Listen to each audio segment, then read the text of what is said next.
Welcome back दोस्तों। आज मैं आपके सामने रिसेंटली मलयालम लैंग्वेज में रिलीज हुई एक सस्पेंस थ्रिलर मूवी को लेकर आया हूँ। इसका नाम है CID रामचंद्रन रिटायर्ड SI।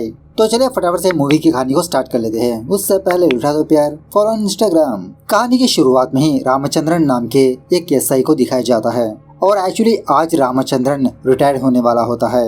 उसी तरह रिटायर्ड होने के मौके पर एक छोटा सा प्रोग्राम भी चलते रहता है। रात होने के बाद एक छोटी सी पार्टी भी करने लगते हैं। अब 12 घंटे के बाद ये रिटायर हो जाएगा। उसी वक्त एक बंदा रामचंद्रन को कॉल करके कहने लगता है कि सर एक चोर किसी के घर में घुस गया, आप फटाफट से यहाँ पर आ जाइए। अब रामचंद्रन ठान लेता है कि बिना फंक्शन को अटेंड किए उस केस को सॉल्व करने के लिए जाएगा। रामचंद्रन की वाइफ इसको समझाने लगती है कि इतने साल तो आपने ड्यूटी किया, अब आप केस वेस के पीछे मत पड़ो। रामचंद्रन कहने लगता है कि मैं अभी भी एक पुलिस वाला हूँ, रिटायर होने में अभी 12 घंटे बाकी है। इस तरह से रामचंद्रन अपनी टीम के साथ उस लोकेशन पर पहुंच जाता है। उस घर में से एक औरत आकर उल्टा पुलिस वालों को डांटने लगती है कि इतनी रात को आप लोग यहाँ पर क्यों आए हो, फिलहाल हमारे घर में कोई मर्द नहीं है, आप कल आ जाइए। लेकिन पुलिस वाले इस औरत की बातों को इग्नोर करते हुए घर में घुसकर सब कुछ तलाश करने लगते हैं, लेकिन पुलिस वालों को कुछ नहीं मिलता। रामचंद्रन उस इन्फॉर्मर को कॉल करके डांटने लगता है, क्या तुम पुलिस वालों के साथ मजाक कर रहे हो? वो बंदा कहने लगता है, अरे सर सच में चोर उसी घर में है, आप दोबारा अच्छे से तलाश करिए। तो रामचंद्रन सोचने लगता है कि उस चोर को बाहर निकालने के लिए क्या किया जाए।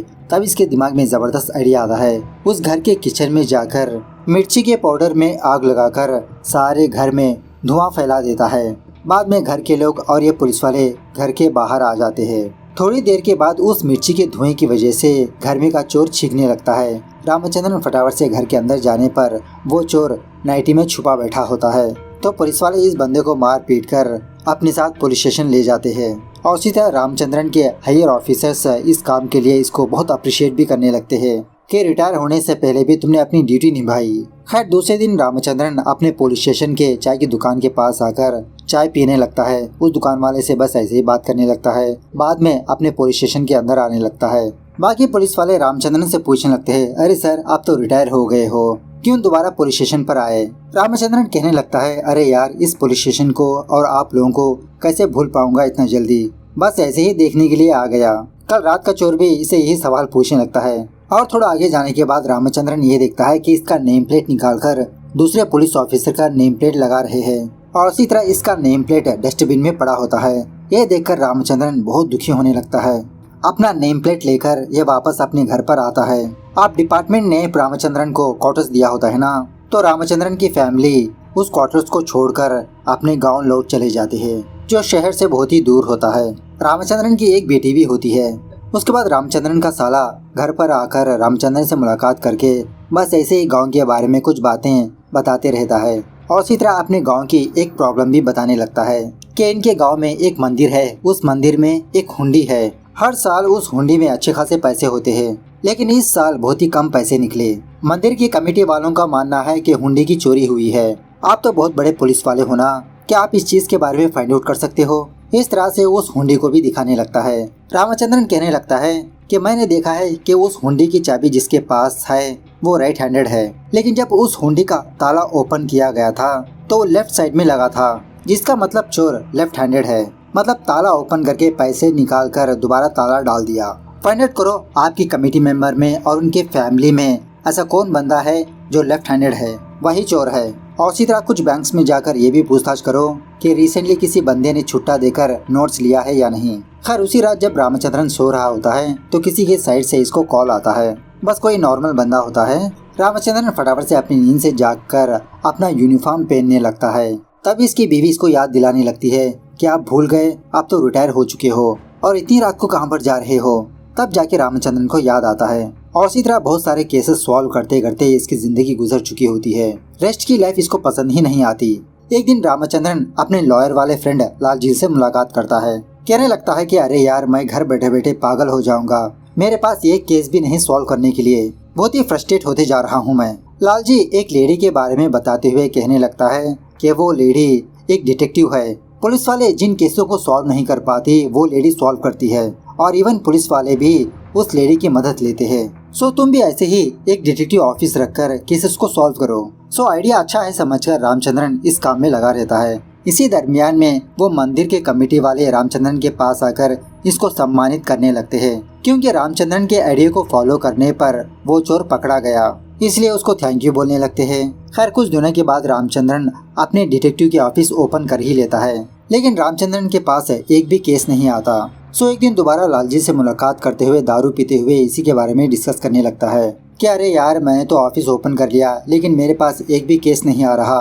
लालजी कहने लगता है ठीक है, मैं तुमको एक केस देता हूँ, पहले से बता रहा हूँ कि ये केस बहुत ही कॉम्प्लिकेटेड है। इस तरह से जयराजन नाम के एक बंदे के बारे में बताता है। उसी रात जब रामचंद्रन अपने घर में होता है, बाहर जबरदस्त तरीके से बारिश भी हो रही होती है, तो इसी रात के समय जयराजन नाम का एक बंदा रामचंद्रन के घर पर आता है। कहने लगता है कि मुझे लालजी ने आपके पास भेजा। रामचंद्रन कहने लगता है हाँ, लालजी ने आपके बारे में बताया, आइए घर में आइए। जयराजन कहने लगता है कि सर मैं बहुत ही परेशान हूँ, मेरा केस आप ही इन्वेस्टिगेशन करिए और प्रूफ कर दीजिए कि मैं इनोसेंट हूँ। रामचंद्रन कहने लगता है कि पहले आपके केस के बारे में तो बताइए। जयराजन बताना स्टार्ट करता है। सीन थोड़ा फ्लैशबैक में जाने लगता है। जयराजन की बीवी हमेशा जयराजन को गालियां देती रहती है। जब भी ये घर से बाहर निकलने की कोशिश करता, इसको बहुत डांटने लगती है, क्योंकि जयराजन उस गांव में रहने वाली उर्मिला नाम की एक औरत के साथ रिलेशनशिप में होता है, इसलिए इसकी बीवी इस पर शक करती रहती है। जयराजन हर रोज उर्मिला के घर के पास ही से गुजरते हुए उसको ताड़ते रहता है। उर्मिला के बारे में बात करें तो ये अपने घर में अकेली होती है, इसका डिवोर्स हो चुका होता है और इसी तरह इसकी बेटी किसी बंदे से प्यार करके शादी कर चुकी होती है। इसके खिलाफ शादी करने की वजह से उर्मिला अपनी बेटी को दूर कर देती है। उर्मिला जानती होती है कि जयराजन इसको लाइन मार रहा है। खैर रात होने के बाद जब जयराजन अपने फ्रेंड्स के साथ चिल कर रहा होता है, तो इन्हीं में का एक बंदा जयराजन को खोपचे में बुलाकर कहने लगता है कि अरे यार क्या तुमको नहीं पता, आज बहुत बड़ा कांड हो चुका है, तुम्हारी बीवी ने उर्मिला के घर पर जाकर उसके साथ झगड़ा किया। यह सुनने के बाद जयराजन शॉक में रह जाता है। अब इसी मौके का फायदा उठाकर कुछ गिफ्ट्स खरीदकर उर्मिला के घर पर जाता है। अपनी बीवी के बदले उर्मिला से ये माफी मांगने लगता है कि मैंने सुना है मेरी बीवी ने तुमसे झगड़ा किया। इस तरह से वो गिफ्ट देने लगता है। उर्मिला जयराजन को बिना अपने घर में आने दिए बाहर से ही बात करने लगती है कि मुझे ये गिफ्ट वगैरह नहीं चाहिए, अगर मैं ये गिफ्ट ले लूंगी तो दोबारा तुम्हारी बीवी को मुझ पर शक होगा। लेकिन जयराजन जबरदस्ती ये चीजें उर्मिला के हाथ में थमा देता है। उसके बाद जयराजन एक और औरत के घर में जाकर वहाँ पर रात बिताने लगता है। मतलब असल में जयराजन और इस औरत के बीच रिलेशनशिप होता है, ना ही कि उर्मिला के साथ। अब सुबह होने वाली होती है, तब जाके जयराजन वापस अपने घर पर आता है। सुबह होने के बाद जयराजन को ये बात पता चलती है कि किसी ने उर्मिला को मार दिया। पुलिस वाले जयराजन के पास आकर इसको गिरफ्तार करने लगते हैं। एक्चुअली उर्मिला के घर के पास सीसीटीवी कैमरास लगे होते हैं, सो यही रिकॉर्ड हुआ होता है कि जयराजन उर्मिला के घर के पास गया। सो इसी सबूत के बलबूते पर पुलिस वाले इसको गिरफ्तार कर लेते हैं। प्रेजेंट डे पर जयराजन रामचंद्रन से यही बात कहने लगता है कि मैं बस उर्मिला के घर के पास गया, गिफ्ट देकर वापस आ गया, प्लीज सर आप मुझे इस केस से बाहर निकालिए, मैंने सुना है कि आपने तो बहुत बड़े बड़े केसेस को सॉल्व किया। जयराजन ये भी कहने लगता है कि उस रात जयराजन दूसरी औरत के साथ था ना, ये बात ये बाहर नहीं बोल सकता, अगर ये बात बाहर आएगी तो इसकी इज्जत मिट्टी में मिल जाएगी। सब कुछ सुनने के बाद रामचंद्रन कहने लगता है ठीक है, मैं आपके केस को टेकअप करूंगा, कल से काम स्टार्ट कर दूंगा। सो रामचंद्रन पहले उस औरत के पास जाता है जिसका अफेयर जयराजन से है। डायरेक्टली पूछने लगता है कि आपका और जयराजन का अफेयर चल रहा है, तो ये औरत टोटली मना करने लगती है, नहीं हमारे बीच ऐसा कुछ नहीं। तो रामचंद्रन उस औरत को कुछ प्रूफ दिखाने लगता है। मतलब जयराजन ने ऑनलाइन के जरिए से इस औरत के घर पर कुछ चीजें ऑर्डर की रखी होती है। ये लिस्ट दिखाकर पूछने लगता है, तो ये औरत कबूल कर लेती है, हाँ सर मेरा और उसका अफेयर है, लेकिन आप ये बात किसी से मत कहिए। कंफर्मेशन लेने के बाद रामचंद्रन जयराजन के बीवी और बेटे के पास जाता है। जयराजन के इस कांड की वजह से ये अपनी बीवी के साथ नहीं रहता। उसके बाद रामचंद्रन उर्मिला की बेटी और उसके दामाद के पास जाता है। दामाद से पूछने लगता है कि आपका और उर्मिला के बीच कोई झगड़ा था। उर्मिला का दामाद कहने लगता है नहीं सर, मेरा और उनका कोई झगड़ा नहीं, हम तो बस शादी करके उसी घर में रहना चाहते थे, लेकिन मेरी सासू माँ को ये रिश्ता पसंद नहीं आया, जिसकी वजह से हम दोनों को घर से बेदखल कर दिया। बाद में रामचंद्रन क्राइम स्पॉट पर जाकर चेक करने लगता है। बात यह है कि किसी बंदे ने कमरे के दरवाजे को आग लगाकर इसमें होल बनाकर उर्मिला के पास जाकर इसको गला घोट के मार दिया। ऐसा क्राइम हुआ होता है। रामचंद्रन की इन्वेस्टिगेशन में और कुछ बातें पता चलती है कि ये बहुत पैसे वाली है। पुलिस वालों का कहना भी यही होता है कि जयराजन और उर्मिला के बीच चक्कर चल रहा था, उन दोनों के बीच झगड़ा हुआ, इसी दरमियान में जयराजन ने उर्मिला को मार दिया। उसके बाद रामचंद्रन उर्मिला के पति के पास जाकर पूछने लगता है कि मैंने सुना है कि उर्मिला मरने के बाद आप उसके फ्यूनरल में भी नहीं आए। आखिरकार आप दोनों की डिवोर्स की वजह क्या है? उर्मिला का हस्बैंड कहने लगता है कि एक्चुअली मैं दारू पीकर घर आया करता था और ये बात उर्मिला को पसंद नहीं थी। इसी बात को लेकर हम दोनों के बीच झगड़े होने लगे, तो फाइनली उर्मिला ने मुझे डिवोर्स दे दिया। जब मेरी बेटी ने अपने बीएफ से शादी की थी, उर्मिला को मनाने के लिए मैं अपनी बेटी के साथ गया था।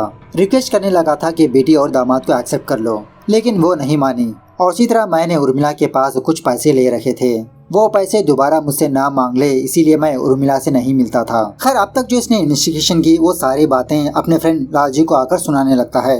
लालजी से कहने लगता है कि इस केस में 4 लोग सस्पेक्ट है।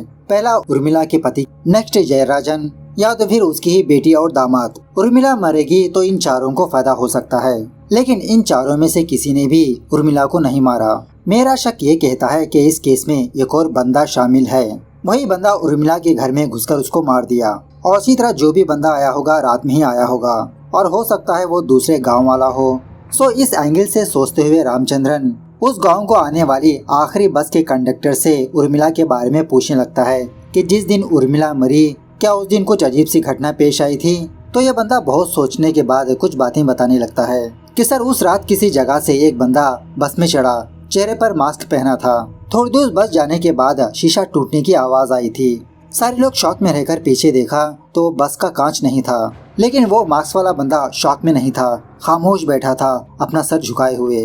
रामचंद्रन इस कंडक्टर से उस जगह का पता पूछने लगता है जहाँ पर कांच टूटने की आवाज आई। रामचंद्रन उस जगह पर जाने पर यह बात पता चलती है कि उस गांव में एक छोटी सी चाय की दुकान होती है।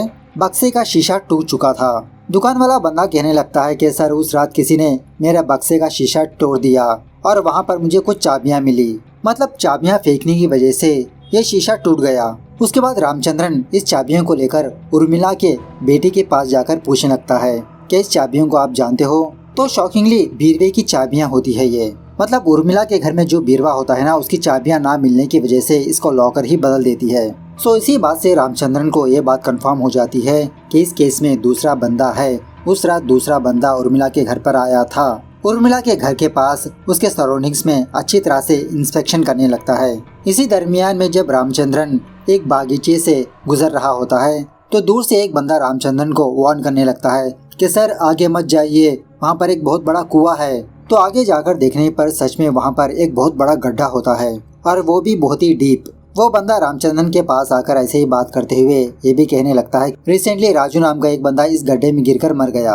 रामचंद्रन राजू के घर के पास जाता है। घर में राजू की बीवी और बेटा होता है। इसकी बीवी यही कहने लगती है, हाँ सर, रिसेंटली मेरा पति उस गड्ढे में गिरकर मर गया, लेकिन सर बात यह है कि मेरे पति को ऑलरेडी पता था कि वहाँ पर गड्ढा है, लेकिन इसके बावजूद भी वो उस गड्ढे में कैसे गिर गया, मुझे यही बात समझ नहीं आ रही। पुलिस वाले भी ज्यादा इन्वेस्टिगेशन नहीं की, बस एक्सीडेंट बताकर केस क्लोज कर दिया। तो ये सुनने के बाद रामचंद्रन को भी थोड़ा शक होने लगता है। खैर, इसी दरमियान में वहाँ के पुलिस वालों को ये बात पता चलती है कि रामचंद्रन उर्मिला के केस को इन्वेस्टिगेशन कर रहा है। वो पुलिस वाले रामचंद्रन को पुलिस स्टेशन पर बुलाकर डांटने लगते हैं, अरे सर, आप तो रिटायर हो चुके हो, रेस्ट लेने के बजाय आप केस के पीछे क्यों पड़े हो? ऑलरेडी वो केस कंक्लूजन पर आ चुका है। रामचंद्रन बहुत शर्मिंदा महसूस होने लगता है कि आज तक इसके करियर में कोई भी इस पर उंगली नहीं उठाई, तो ऐसे में ये लोग मुझे जलील कर रहे हैं। बेचारा रामचंद्रन बहुत फील होने लगता है। घर आने के बाद भी यही बात इसके दिमाग में घूमती रहती है।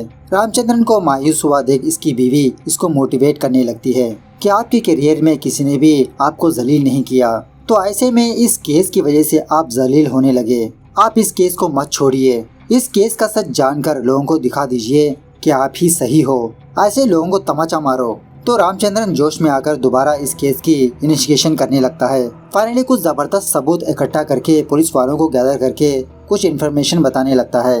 रामचंद्रन जब राजू की बीवी के पास गया था तो उस वक्त राजू की बीवी रामचंद्रन को एक फोन देती है। कहने लगी थी कि ये फोन इसके पति का नहीं है, लेकिन इसके बावजूद भी पुलिस वालों ने ये फोन राजू की बीवी को दिया। इस फोन को हासिल करके इसके बारे में डिटेल्स हासिल करने लगा। पता चलता है कि ये फोन किसी रघु नाम के एक बंदे का है। रामचंद्रन रघु का घर फाइंड आउट करके उसके पास गया। रघु की माँ एक मैरिज ब्रोकर होती है, और उसी तरह ये बात भी पता चलती है कि रघु किसी हॉस्पिटल में सिक्योरिटी गार्ड की तरह काम करता है। उसी वक्त रघु अपने घर पर आता है। बात यह है कि एक दिन रामचंद्रन और लालजी बार में बैठकर दारू पी रहे थे तो यही रघु इन दोनों के पास आकर सोडा लिया था। तो ये रघु रामचंद्रन को देखकर वहाँ से भागने लगता है, लेकिन पुलिस वाले इसको दबोच लेते हैं। पुलिस स्टेशन लाकर मार पीट कर पूछने लगते हैं कि बताओ तुम हम लोगों को देखकर क्यों भागने लगे, ये फोन तुम्हारा ही है ना, सच बताओ। सो रघु जो हुआ वो बताने लगता है। एक्चुअली रघु किसी हॉस्पिटल में एज ए सिक्योरिटी गार्ड की तरह काम करते रहता है और उसी हॉस्पिटल पर उर्मिला आती जाती रहती है अपने हेल्थ चेकअप के लिए। इन दोनों के बीच नैन में टक्का होता था। धीरे धीरे इन दोनों के बीच दोस्ती स्टार्ट होकर ये दोनों एक दूसरे से प्यार भी करने लगते हैं। एक दिन उर्मिला रघु से बात करते हुए कहने लगती है कि मुझे दारू पीनी है, क्या तुम आज रात दारू लेकर मेरे घर पर आ सकते हो। तो रघु उसी तरह से उर्मिला के गांव पर आकर इसके साथ दारू पीने लगता है। जब इन दोनों को नशा चढ़ता है तो ये दोनों अपने कपड़े उतारने लगते हैं। सो इस तरह से रघु को जब भी टाइम मिलता वो आखिरी बस पकड़कर उर्मिला के गांव पर आकर इसके साथ टाइम स्पेंड करते रहता है। जब कभी भी रघु उर्मिला के घर के पास आता है तो उर्मिला अपने घर के सीसीटीवी कैमरास ऑफ कर देती है थोड़ी देर के लिए। हत्या वाले दिन भी वो आया था। उस रात जयराजन भी उर्मिला के पास आकर इसको गिफ्ट देकर मनाने लगा, लेकिन उर्मिला इसको भाव ही नहीं देती। जयराजन जाने के बाद उर्मिला रघु को अपने घर के अंदर बुलाकर ये दोनों काटमान करने लगते हैं। और इसी तरह रघु अपना एक बिजनेस स्टार्ट करना चाहता है जिसके लिए उर्मिला से पैसे मांगते रहता है। हालांकि रघु को पैसे देती रहती है, लेकिन इस बार रघु कुछ ज्यादा रकम मांग लेता है।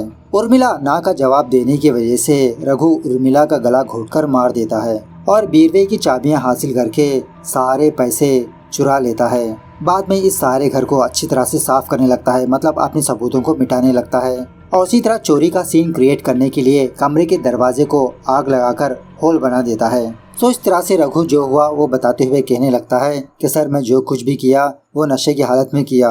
रामचंद्रन कहने लगता है कि बेटा रघुलाल तुमने पूरा सच नहीं बताया, पूरा सच बताओ, और भी तुमने एक बात छुपाई। रघु कहने लगता है नहीं सर मैंने सब कुछ बता दिया। मार पीटने के बाद एक और सच्चाई बताने लगता है। उर्मिला को मारने के बाद रघु जंगल के रास्ते से अपने गांव पर जाने लगा, लेकिन इसी दरमियान में रघु उस गड्ढे में गिर गया, लटक रहा था। उसी रास्ते से राजू गुजरता हुआ रघु की आवाज सुनकर इसके पास आकर इसको बचाने लगा।